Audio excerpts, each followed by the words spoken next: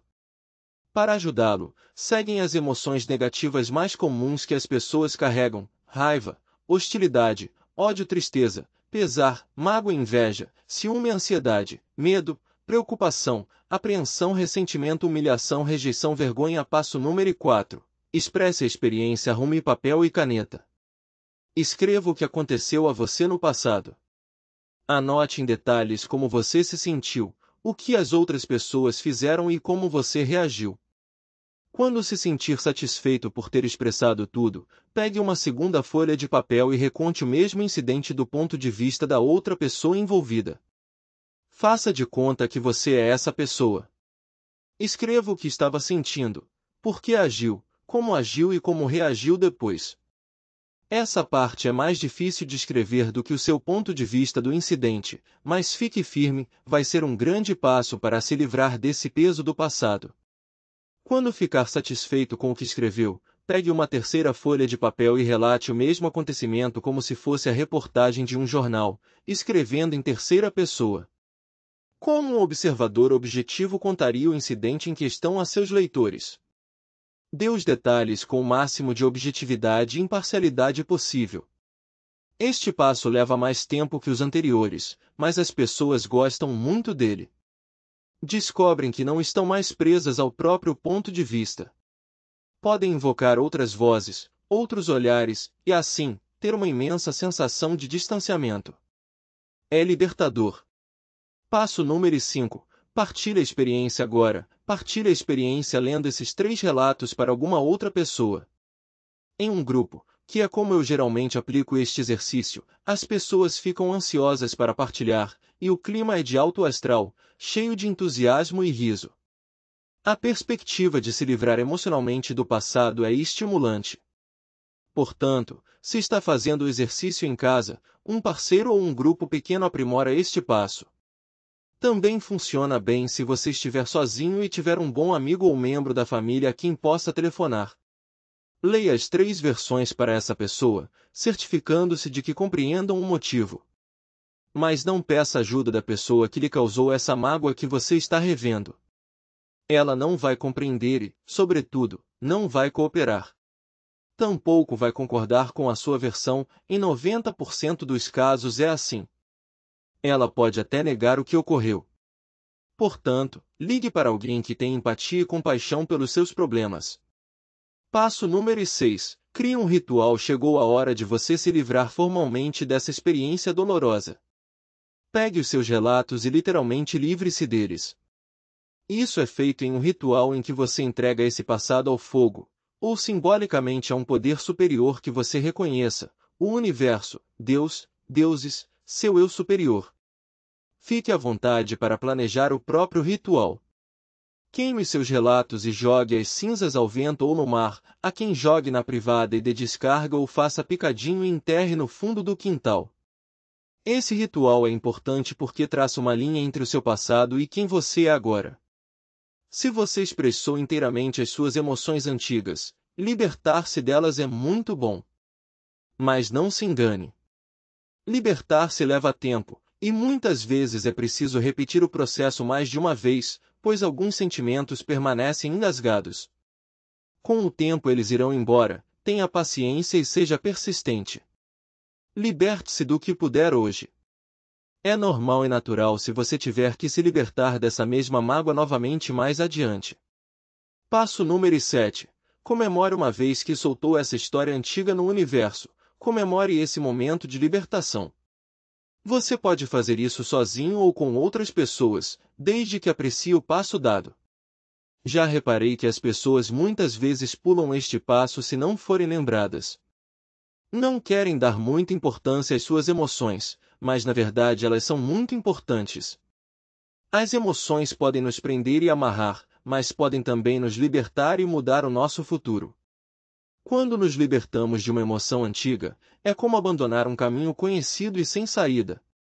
É preciso mapear um novo caminho ou, neste caso, um novo caminho no cérebro. Uma única tentativa não nos leva pelo novo caminho afora, mas já é um começo.